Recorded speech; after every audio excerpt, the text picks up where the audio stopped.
Annette Golding 3 steps to your dream IT service role.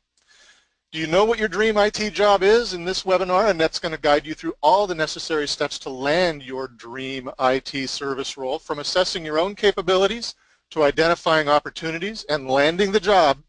She's got your step-by-step guide to landing that dream role. Now, if you're not familiar with Annette, let me take care of that for you. She's a business transformation consultant and trainer with over 27 years of experience. She's certified in PMP, Prince 2, CGEIT, CBAP, and ITIL, and has worked, I know some folks like to say ITIL and CBAP, I like to just say them all, and has worked extensively with organizations around the world providing training solutions. That's everything you need to hear from me, so I'm going to go ahead and turn things over to Annette. You all just go ahead and grab yourselves a cup of coffee or a cup of chai or a glass of wine, whatever's appropriate for you. Sit back, relax, take some notes. Annette, thank you so much for being here. It's a pleasure to have you, and I'll turn it over to you. Thank you. Wow, Chip, that's going to be a tough act to follow. This is the first time everyone, Chip and I, have sort of done a webinar together like this, and I just love your energy and enthusiasm, so I'll try and keep that same pace going.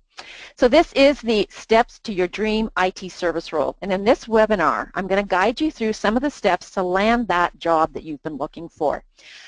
I usually would introduce myself and give you a quick overview, but I think Chip's pretty much covered everything you need to know about me. I've just got a quick flash up there. I've been around a while and have the gray hair to prove it. So I am a consultant. I've been self-employed for 30 years, so I do know a thing or two about finding different jobs.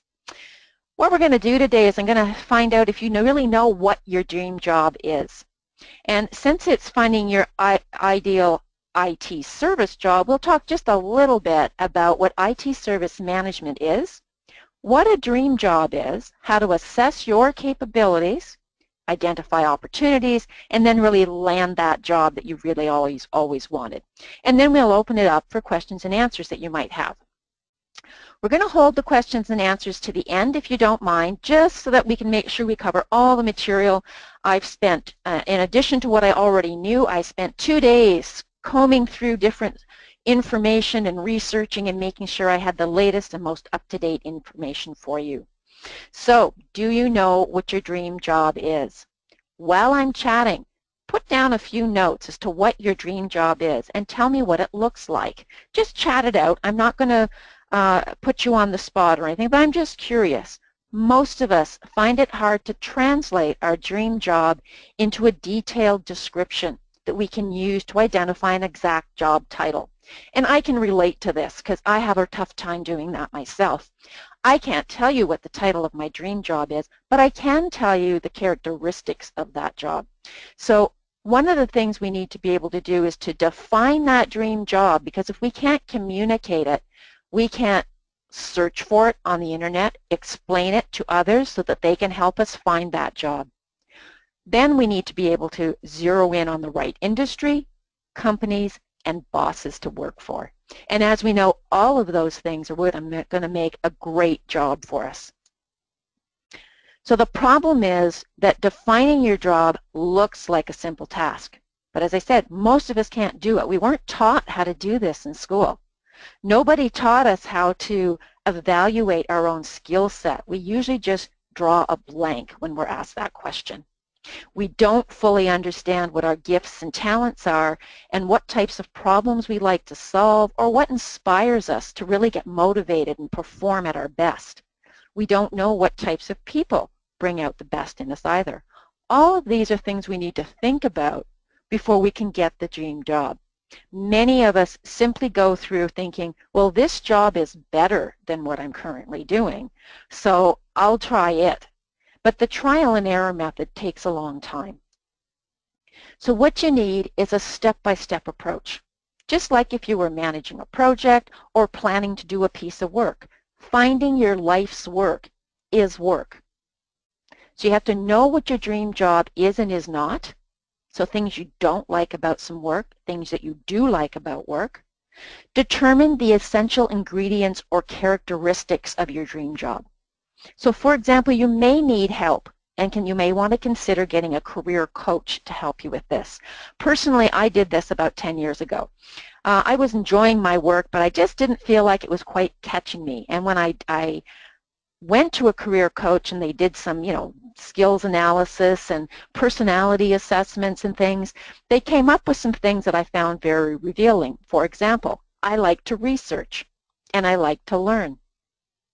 So it was as a result of that I started getting more into the training side and coaching side of things, because the training and the coaching and the consulting all help me to be able to research and find out things and really simplify complex concepts. So that was how it worked for me. But you may not need a career coach. You may be able to figure this out on your own, but you need to spend the time and think about it. Do you like working with people? Do you like working independently? Do you like problem solving on technical complex things? Or do you like more routine, repetitive work? These are all things you're going to need to spend the time and sit down and figure out and write up that list of what you like and don't like to do. Create yourself a detailed description of your dream job. What would it involve? What types of people do you think you would want to work with? Where would it be located? Would you be working from home? Would you be working on site at a client's office? Or would you be traveling a lot and working internationally? So create a detailed description. This sounds easy, but it's difficult to do. Then you're going to research and find your dream job titles. So once you have a clear vision in your mind of what that dream job is going to look like and what it entails, now you can start searching and finding out what the employers are going to call that job. Because if you don't know what the employer calls it, you're going to have a hard time searching it out and finding it. You want to look for the industries, companies, and bosses that are right for you. So it's not as simple as going through the job ads and figuring out, oh, here's one I can apply for and there's one I can apply for.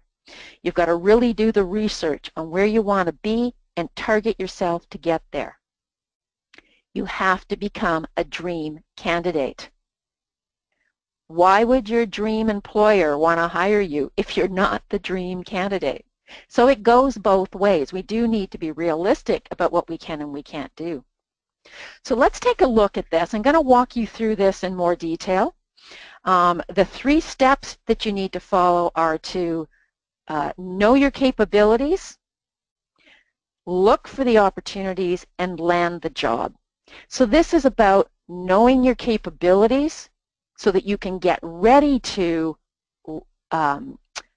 identify the opportunities. So let's take a look at what a dream job is not. Okay, we all know when we're not in the right role. We're not happy. So a dream job is not something that's going to pay you big bucks for doing little or no work. That's just not realistic. That's not going to happen. And most of us wouldn't feel good about that. We wouldn't feel like we've earned it. It's not a job that does not require special skills, knowledge, or passion, or that takes more from us than it gives, or leaves you wondering what you're supposed to do with your life, or depresses you, or makes the community or the world worse off. These are all things that make us feel bad, and we've had a hard time getting ourselves up and getting motivated in the morning to go to that job.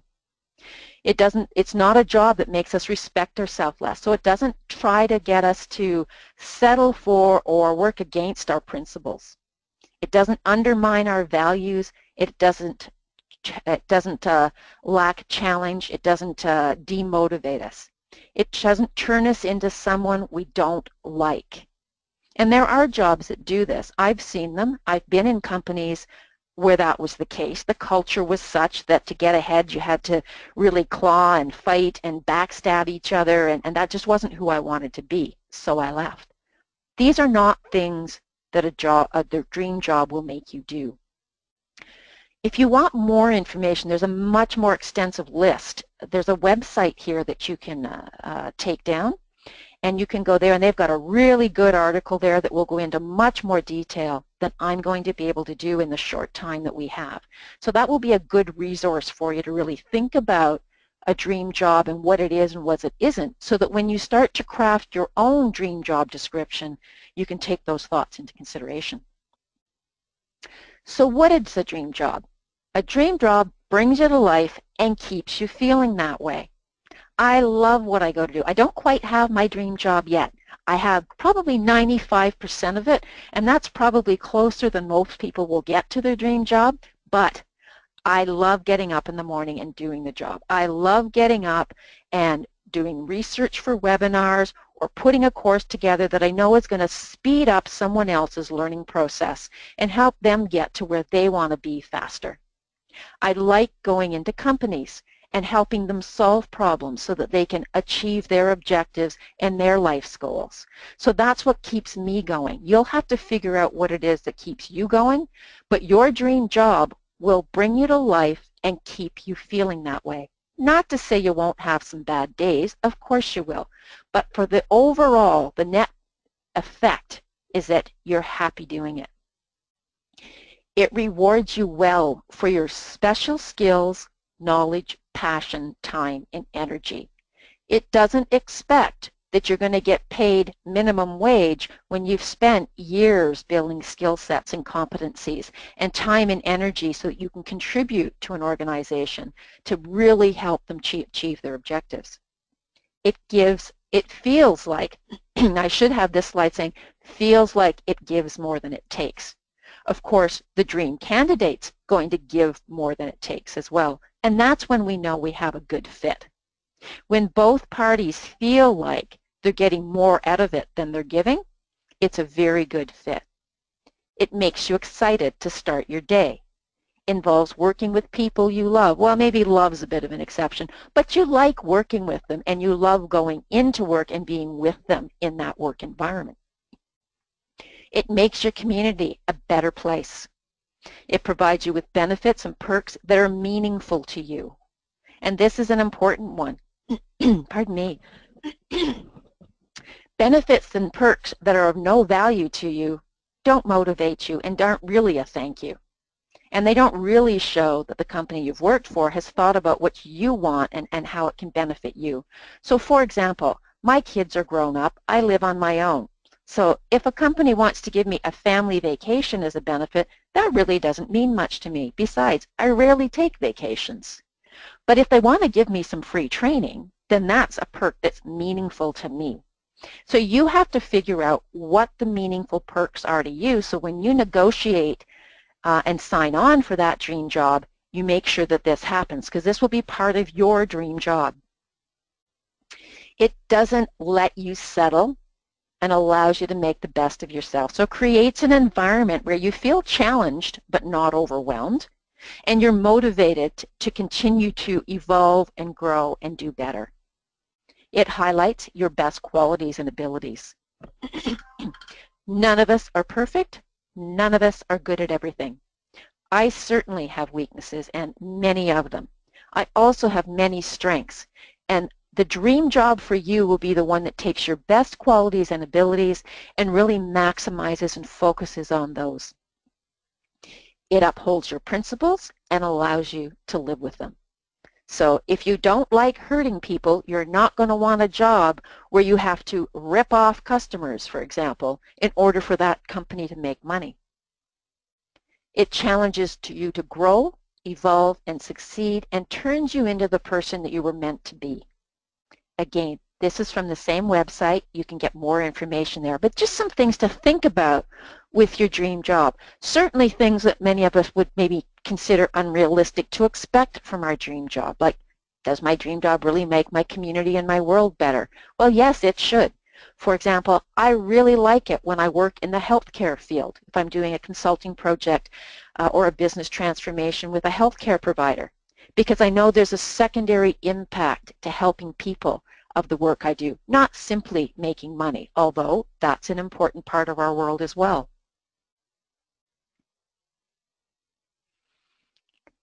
So we know what a dream job is and isn't, and what we can expect from it.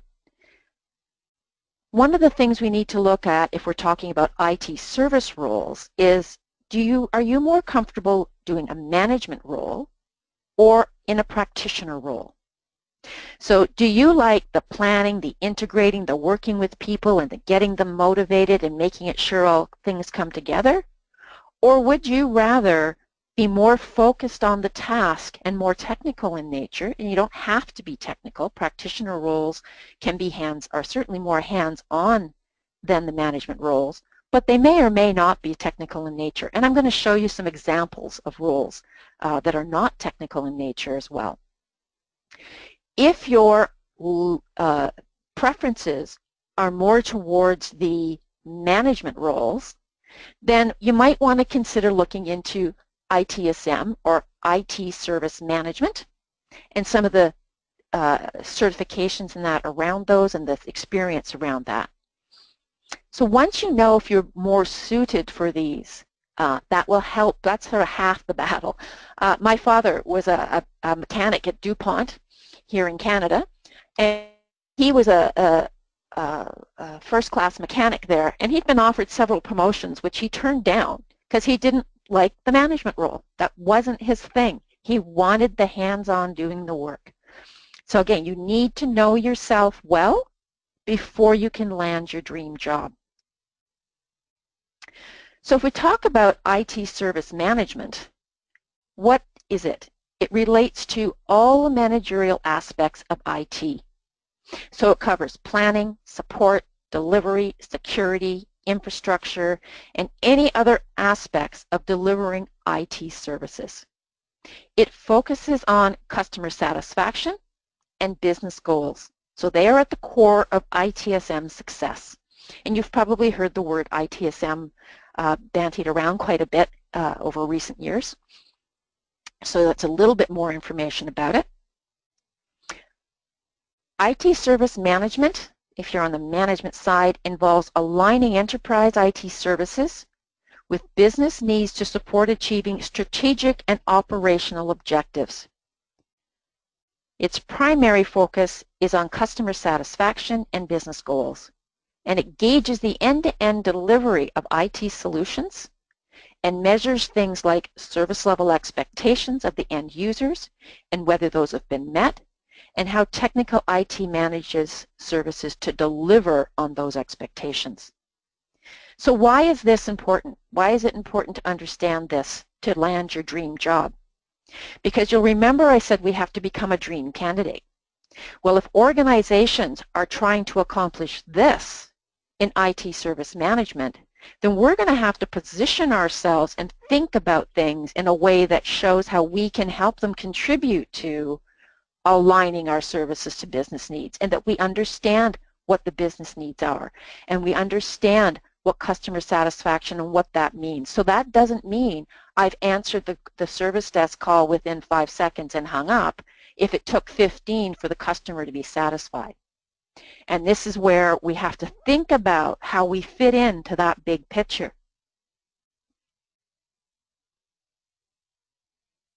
So how has IT service management changed? Well, traditional IT focused primarily on technology. IT service management focuses on process.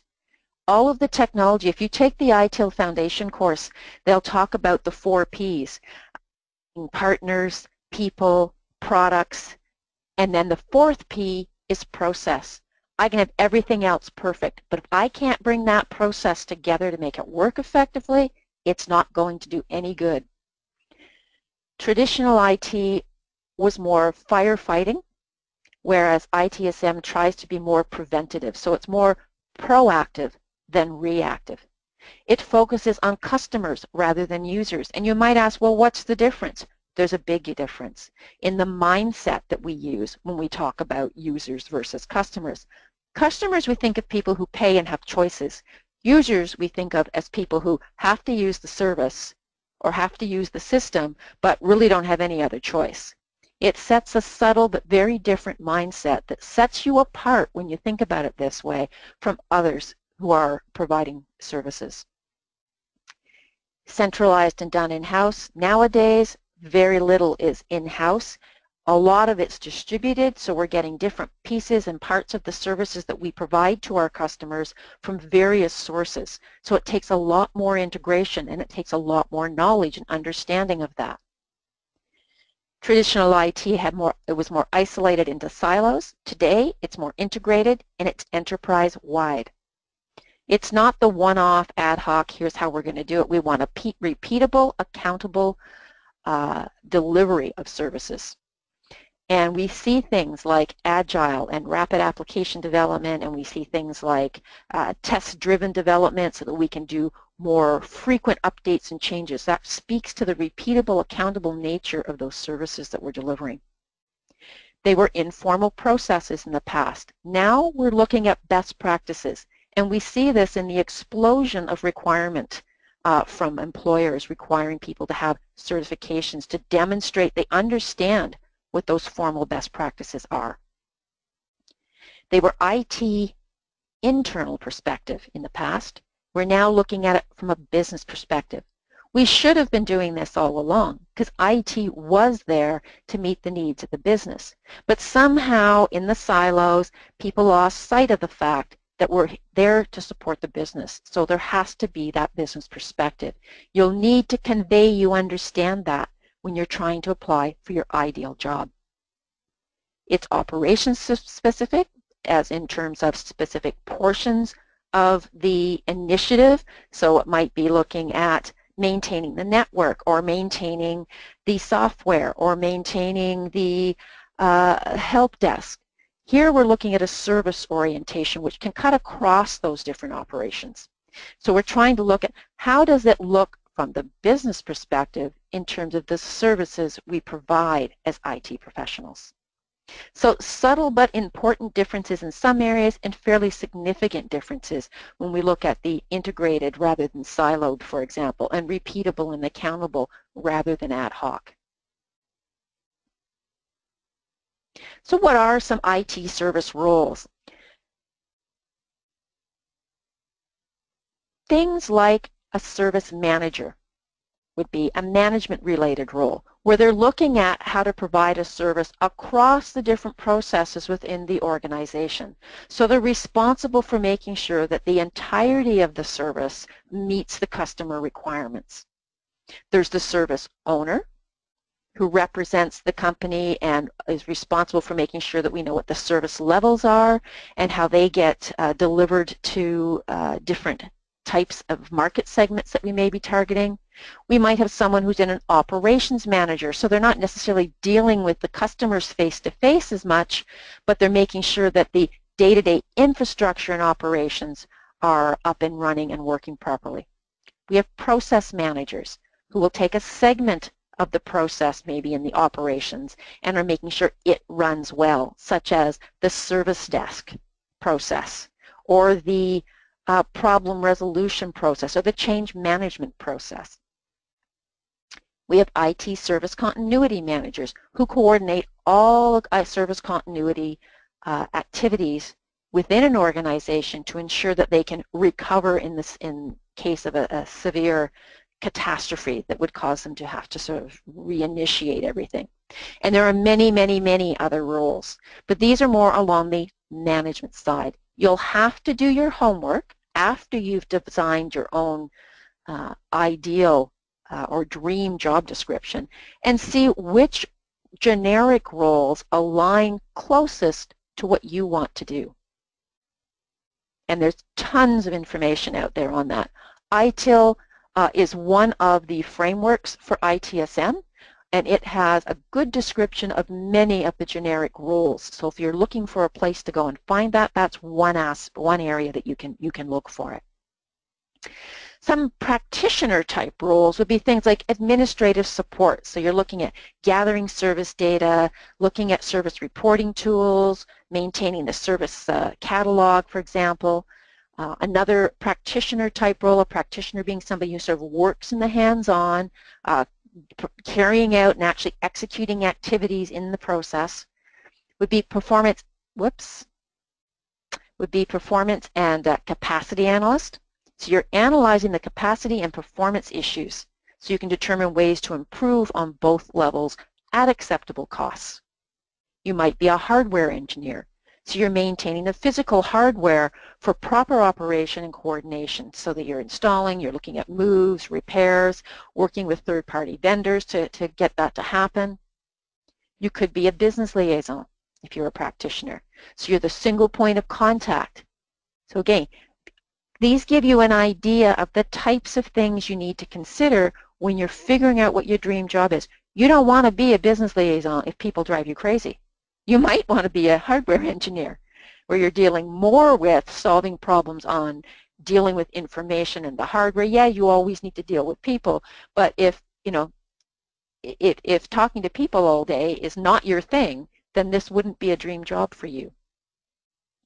If you like organizing things and making sure that they're connected and that everything's neat and tidy and everybody knows and they can access the information they need, a configuration librarian or working in configuration management might be something to consider. So again, you really need to figure out what you like and what your strengths are, and then write your own job description, your dream job description, and then compare it to some of these generic roles. And then you can assess and start looking at, this will help give you some ideas of job titles to search for, so that when you are in the state where you're ready to start looking for those opportunities, you know what types of things to reach out to. All right, so we have an idea of what our dream job is. We figured that out. We've done the homework. We know what we're good at. We may have asked our friends to tell us what they think we're good at, or our coworkers, things like that. Now we have to figure out, what's my capability? Am I the dream candidate or not?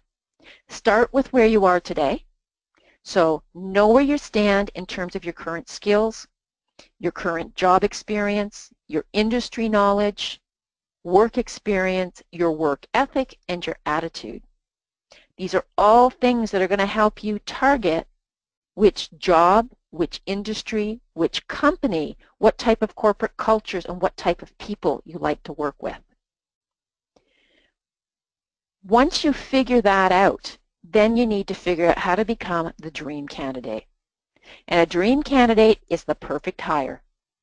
They're not only the right person for the job, they're the only one the company wants.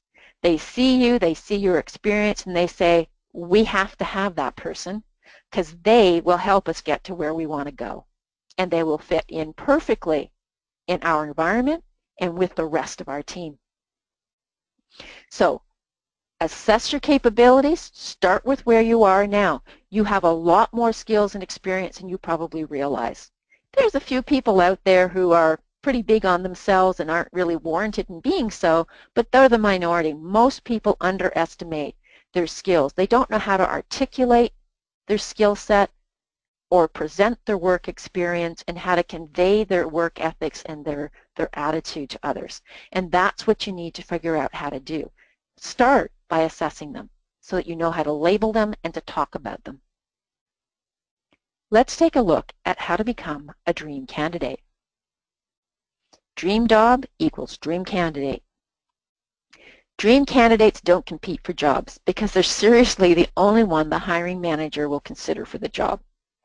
And some of you will have had this experience where somebody meets you or you've gone in and you've done a little bit of work and they just keep keeping you on. They keep finding work or they create a position for you because they know the organization needs you and they know that dream candidates are as few and far between as dream jobs are. So when they find you, they will find a way to get you in. I've, for example, worked on contracts where I've gone in to do a 2 or 3 week assessment for them and been there 4 years. They found a position because they knew that I fit what they were currently trying to do. That's what a dream candidate is. Not to say that I was a dream candidate, but I was better than the ones that they had to date, I guess. They will wait for you to become available. So if you're busy and you're the right person and you're perfect for their organization, they'll wait for a month or 2 or whatever to get you on board.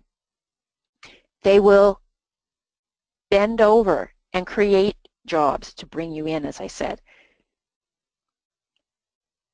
They're people that managers dream of finding and hiring, but never do. Just like most of us never find our dream job, most hiring and companies that are hiring fail to find their dream candidate as well. So to find your dream job, become the dream candidate for that job. People think that dream candidates are too perfect for the job and can't be true, or they won't be interested in it, or won't be available when you need them. But just like you think that dream job may not be out there, the reverse is also true. So put the work in, get ready, get out there, market yourself. Another thing to think about is that dream candidates don't have to talk themselves into positions. Your previous work and your work portfolio, and we're going to talk about the work portfolio in just a moment, those things already tell you you excel at the job and that you're the right person. So all the company hiring or the interviewer has to do is see if your personalities match within the organization and work out the details.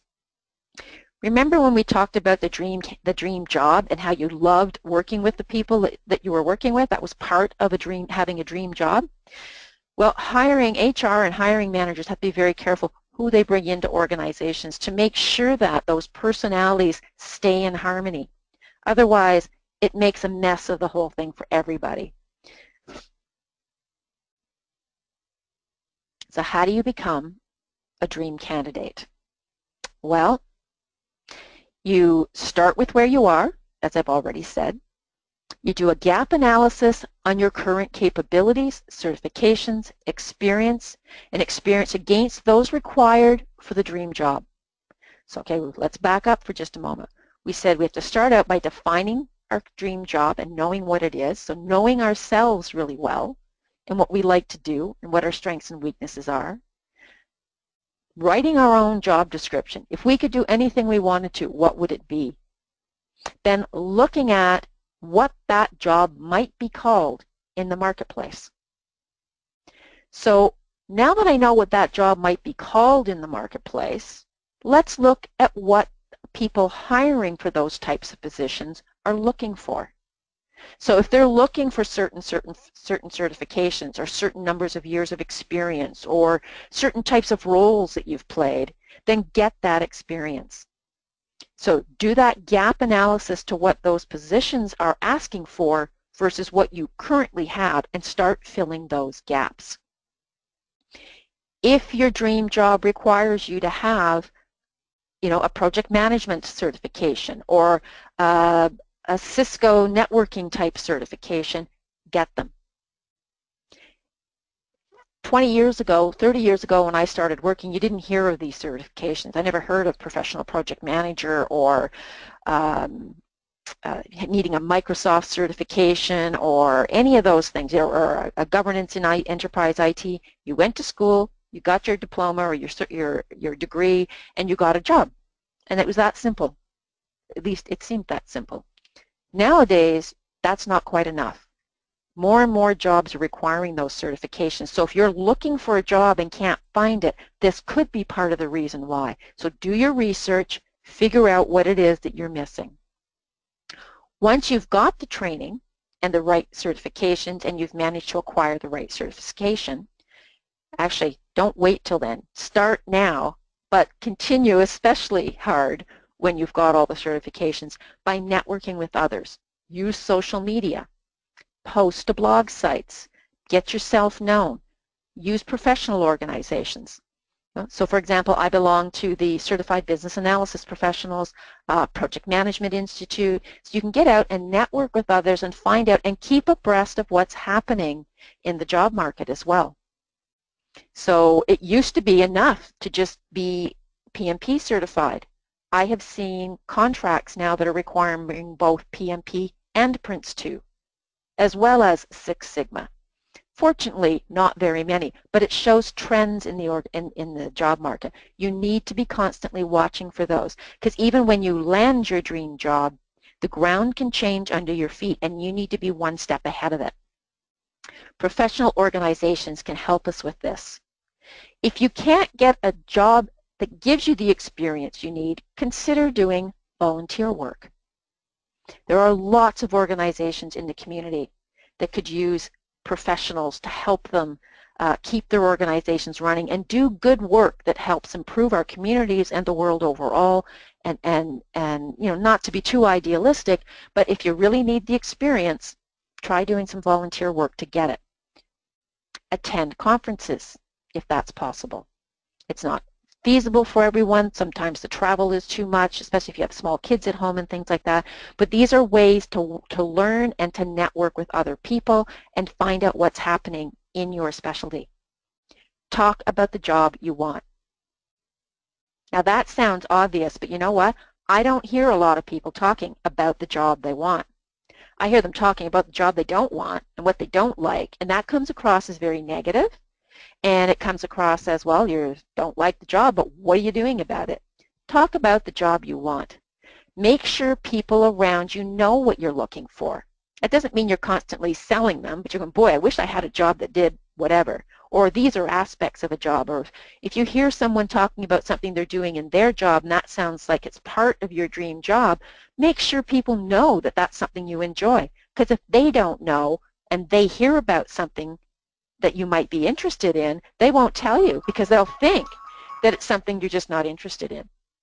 So make sure the world around you knows what you like, what you're interested in, and the type of job you'd like. And do it in a nice diplomatic way that they don't feel pressured. Okay.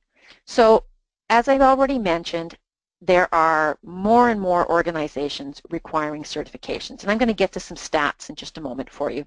I've thrown up just a few. Obviously, in an hour that we have, we won't have time to go through all of them, unfortunately. But it shows you the wide range from, you know, Six Sigma certification for quality and continuous improvement, looking at being a Citrix certified professional, governance and enterprise IT. Microsoft has several, oh, it looks like I chopped off the top of my T's here. I'm so sorry. For fundamentals of IT or solutions developer. Even Amazon has gotten in on the game and has an Amazon certified developer for solutions as well. So check out, once you know your dream job, the area you want to be in. If you love security, for example, then you're going to want to look at getting the Certified Information Security Manager. It's one of the top certifications. So do check them out, okay? If you go to, I like Tom's IT Pro. He has lots of good articles on various different things whenever I've had to do research from hardware to what else. But when I was researching for this to try and get you the most current information, Tom's IT Pro, best IT certifications for 2016. He'll give you a rundown of a number of them, more than I have on the screen here. And you can get more information, sort of what they might be useful for and where in. So I found lots of stuff that was for, you know, 2010, 2012, but this was the most recent and most comprehensive list of IT certifications that I found. So check that out. So I promised you some stats, so here they are. Getting a certification takes a lot of time because there's a lot of study, there's the research and figuring out which certification you need, and then you've also got to spend all that time to do the studying, taking the course, that costs you money, and really, what's the value?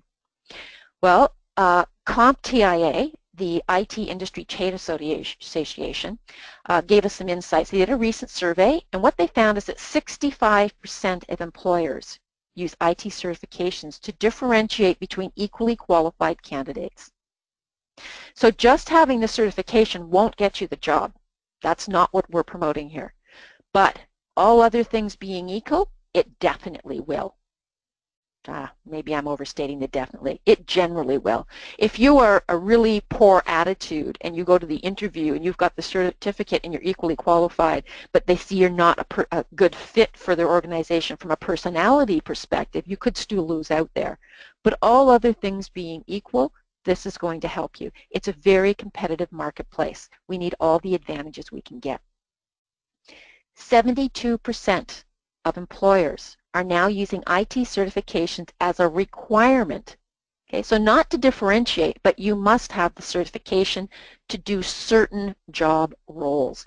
You need to, when you're doing your research about your dream job, figure out if the role you want is one of those jobs that most organizations want a certification in. That's high. 72% use those certifications as a requirement for some jobs. 60% of organizations often use IT certifications to confirm a candidate's subject matter knowledge or expertise. So rather than having to create long lists of subject matter questions to find out whether the candidate knows, what the IT best practices are or not, they'll want to see an ITIL certification as just one of many examples. 60% of organizations are now using these certifications to confirm whether or not you have the knowledge and expertise that they need. 66% of employers consider IT certifications to be very valuable. 66%. That's up from 30% in 2011. So in just 5 years, the scales have tipped from, a good number of organizations to a majority of organizations considering those certifications to be valuable and necessary. So if you haven't been looking for work in the last 5 or 10 years, things have changed out there, and you need to be aware of that. So numbers like that help make it really hard to discount the validity of certifications. And we also know that all certifications are not equal. So you've got to research the ones relevant to your job and then which certification is best. For example, we have Prince 2 and PMP. We have CBAP and the PMI equivalent to business analysis. We have several different certifications for different IT service modules as well. Research them and figure out which one is required for your dream jobs.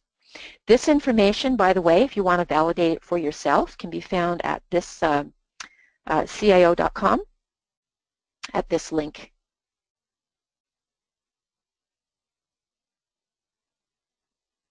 So what is ITSM certification? If you're looking at the management type roles, if that's your dream job, then you want to consider an ITSM type certification. There are two most common ones. One is the ITIL framework, which is the most widely accepted approach to IT service management. And you're probably going to want either an intermediate or an expert level. You certainly will want the foundation level. A comparable certification is the ISO IEC 20000-1. And it's an ITSM certification that's offered by the International Standards Organization. So you can go through any registered certifying organization, and there's lots of information on the websites on how to get this. So just two examples of two different ones you can get. I would suggest you will want to get, if you're doing the IT service management and you want to be in the management roles, to do the ITIL because it is the most widely accepted. However, having multiple certifications does not hurt your chances either. So at this point, we've looked at how to become the dream candidate, how to get skills, how to demonstrate to employers that we are a dream candidate for their particular positions that they're hiring for, or that they need to create one for us. But then we have to find the opportunities and figure out how to get that job. That is a huge job. So what I want to point out to you is something that I certainly didn't appreciate until about 3 years ago, is the job websites such as Monster, Indeed, LinkedIn, Yahoo Hotspots, Career Builder, Dice, Craigslist, and there are many more out there, but these are some of the bigger ones that you hear about. I'm going to share a personal story with you. I, for a lark, put my resume up on LinkedIn. Everybody's talking about it, I'll put my resume up. And I filled out a very sketchy profile just so I'd have something there and, see what happened. I wasn't really looking for work because I had lots of work, but out of the blue, I got a call, not from the organization I'm with now, but from another organization, wondering if I would do some training in the city of Ottawa because they had a class and they didn't have, the instructor wasn't available that they normally used, and they saw that I had some training experience on my resume and wondered if I would do the course. And I was, wow, My part of my dream job when I retire is that I'd like to be able to do some training. I thought, well, I should give this a shot. Absolutely. So I signed up and I did it, found I loved it, and now I'm doing more and more of it. All because I had my resume posted on LinkedIn. I didn't even look. I've trained for 4 or 5 different companies now, and as I've gotten more experience, I've gotten better positions with companies doing training. So that's just one little experience that I had, and I wasn't even looking, like I say. So if you're on there, spend the time to do a good profile. That's where that homework we talked about at the beginning about knowing your skills, knowing the titles and what to call things will help you get found. So you want to know where to look and where to get found. There's both aspects to that. It's not just about you searching and firing off a resume to them anymore. So let's take a look at, don't discount the smaller local services. If your dream job is working for a smaller company and helping it grow, or you like that culture or that environment better, since a lot of the jobs can be posted for free in cities, places like Craigslist, you'll find jobs posted there. So don't discount those. Don't think all the jobs are on the big sites, because some of the bigger sites you have to pay to list the job, so the smaller companies aren't going to list there. So I don't want to spend a lot of time on these. There's lots of information out there, but just to show you a quick example, the different sites have different characteristics to them. Most of them will let you select by company. You'll note jobs.com is owned by Monster. So some of them are actually the same company, so you have to watch for that as well. If we look at Indeed, here they can provide us with some good information on trends. So here I can look at in July 2015, the job trends were up for IT technology jobs by 9%, media 10%, real estate. So we're looking at IT jobs, but again, you can go and take a look. So don't just stop at one site. Look at multiple sites. LinkedIn, I've already mentioned, it's a fairly big one. There are a lot of people that look on there. They have a professional level where the recruiters sign up so they can see more information, so it's a good one to be listed on. Career Builder, I haven't used, but you'll notice it shows you something really interesting here. It shows you employers are using these keywords to search for candidates. Remember I said you had to look for those job titles and what to call things? Well, CareerBuilder.com is giving you some of the top ones right off the top on their landing page. So again, use multiple sites, check them out, see what works to help you find, because each job is going to be unique for each one of you. Don't discount regional and national and local resources. I live in Canada. The Canadian government, I just discovered this doing the research for you, because I did not know this, has a job search site. So if you know you're only going to work in your country, this might be a good option for you. And there's probably ones for within your city and things like that as well. So do check all your resources. Spend some time looking for which job sites are the best ones for you. So now we've assessed what we want. We know what we need to do to become the dream candidate. We know where to look for the job, and we know how to get found. So now we just need to land that job. Yeah, easier said than done, isn't it? First, create a master resume. Most of you probably already have one. I have a 24-page resume that lists every single job I've ever done right back to high school, and all the skills required and all the different roles, responsibilities and that I had. That's not the one I give to everyone, though. Most of them don't care about my high school work experience or what I did 15 years ago. However, it does serve as a quick and fast way to take that master resume and then customize it specifically for the dream job or any job that you're applying for. Because I consult, I'm frequently having to update my resume, so I do find it useful to have to have that and have all the skill sets and that in it. You may periodically have to go back and rewrite your older job descriptions, not because you're changing what you did, but because the terminology used today is different than it was back then. The work you did was the same. So for example, I find that some of the work I did, they now call it Agile. Well, a lot of components of Agile we were doing, pardon me, 10 years ago. We just didn't call it Agile. We had a daily meeting. to look at what the problems were and what we were getting done today and how things went yesterday. We just didn't call it a scrum meeting or a stand-up meeting. So make sure you keep it up to date. Create a work portfolio, and I'm going to talk a little bit more about that in a minute. So again, look at where to find jobs to get found and make sure you post the most recent information and maybe some examples of your work there as well. And then we're going to take a look at the interview itself.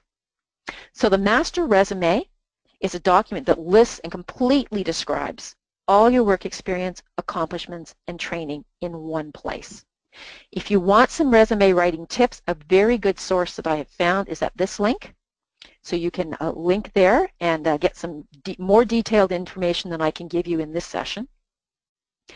So one of the things that you will learn if you do some researching on this is that interviewers used to spot a great applicant and invest time to learn about the company and to craft a custom resume. So they'll use this. So if you know a bit about their company already, they see that as somebody who's keen, who's thorough, who's professional, and that'll help you out. They also know that that's much easier to do now with the internet. So they're going to expect a little more than maybe they did in the past. So customize your resume to them and make sure that you've highlighted the information that's of interest to them. So if I'm applying for a business architect, an enterprise-wide business architect role, I don't bore them with all my project management experience. They don't care. They just want to know whether I can do the business architect work or not. Conversely, if I'm doing a project management position that I'm applying for, they don't really care about the business architecture work. They're interested that I know about it maybe, but they don't care that I had 10 jobs in it. They only care about the project management work that I did. So make sure you customize the resume to the job that you're looking for. Create a work portfolio. I can't emphasize this enough. Create a portfolio that has real examples of your work. So if you wrote a business case, you might have a sample of that business case in there. Maybe some comparison charts that you did to do some option analysis or help support decision making. Highlight business outcomes resulting from your work. Remember at the beginning of the presentation, we talked about how businesses are focused on, if we're looking for IT service roles, they're focused on satisfying customers' requirements and meeting their business needs. They don't care that I implemented a network. What they care is, did I implement a network that helped them achieve their business objectives? So try to the extent possible to couch the work that you've done in terms of the outcomes achieved as a result of that. Include your master resume in the work portfolio. So it's kind of like your library of your work. Include any letters of recommendation or feedback from customers. Share any ideas about how you can help their organization specifically, any organization in general, such as organizations you've worked for in the past.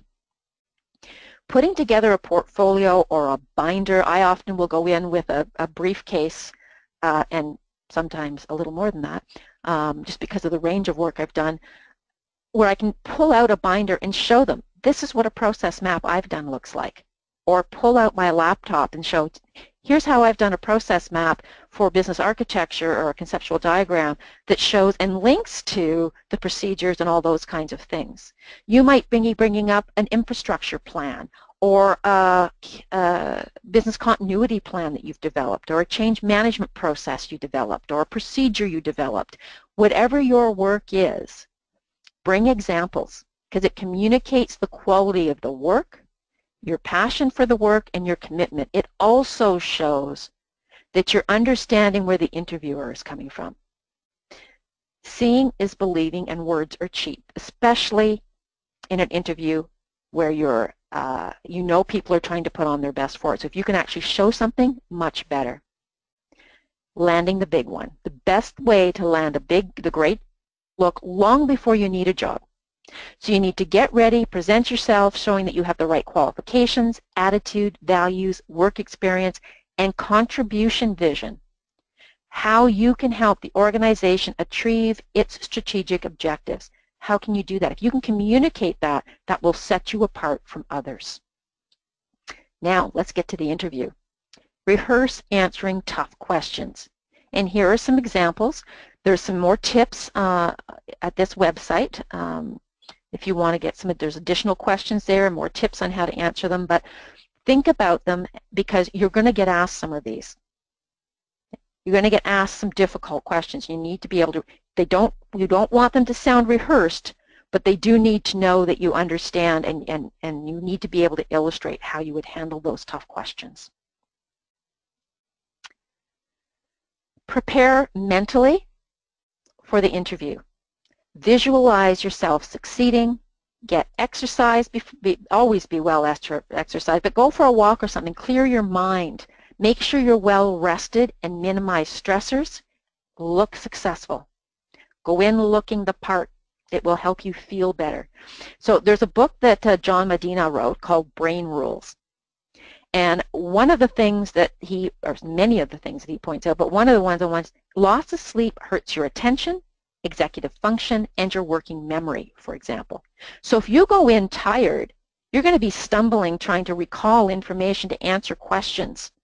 It also impacts your logical reasoning when you're not rested. So that's not putting you in a good position when you go into that interview. There's a few other rules if you want to go through the book. Stressed brains, for example, don't learn the same way, and they don't process information the same way. So if you want your best shot, go in rested. Don't go in stressed if you can help it, and look the parts so you feel better. TED Talks has a special talk on how to do some of those kinds of things as well, which is good. Don't stay up the night before preparing, okay? Because if you do that, then you're working against the things we just went through on the last screen. So don't stay up till 2 or 3 o'clock in the morning researching the company because you've got an interview at 8 o'clock the next morning. Go to sleep, be rested, and go in ready so that you're at your best. Don't think negatively. You can work yourself into a very bad position where you aren't going to present yourself well. Don't envision yourself failing. Don't skip reviewing the job description. They've posted a job. They've requested you to come for an interview. Make sure you thoroughly understand what they're looking for before you get there. And don't arrive late. That does not set a good example. Plus, it leaves you stressed. And as we've already pointed out, stressed minds don't work as effectively, so you're not going to perform as well in the interview. So in summary, know what your dream job is. Become the dream candidate. You guys are looking for each other. The dream employer in the dream job is looking for the dream candidate and vice versa. Identify opportunities and put yourself where you'll be found, and then land the job. Preparation is the key. Make sure you're well prepared before you go in. And that's the end of my session, and I do realize I guess I maybe need to take a couple slides out. That's a little too close to our 1 hour finish mark. If you need to contact us for additional information, I'll just leave this side up. Chip, I believe you wanted to come back in when I was done. So I'll just let you cut me off as soon as you're ready to join us again, and you can go ahead. Hi, absolutely. This is great stuff.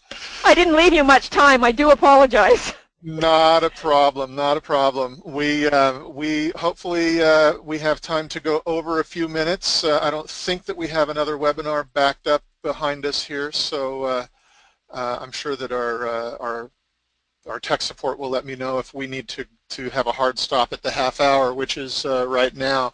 But I want to let everybody know that I've shared all the various links that Annette talked about into the chat screen.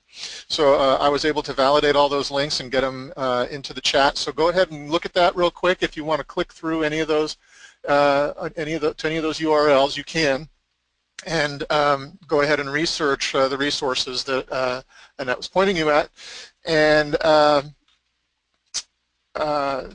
we do have a question here, which is, can you please repeat the name of the book that you mentioned right at the end? You mentioned... it was called Brain Rules by John Medina. And the last name again, Medina? Yep, M-E-D-I-N-A. And it's an excellent book, and it's a very quick read.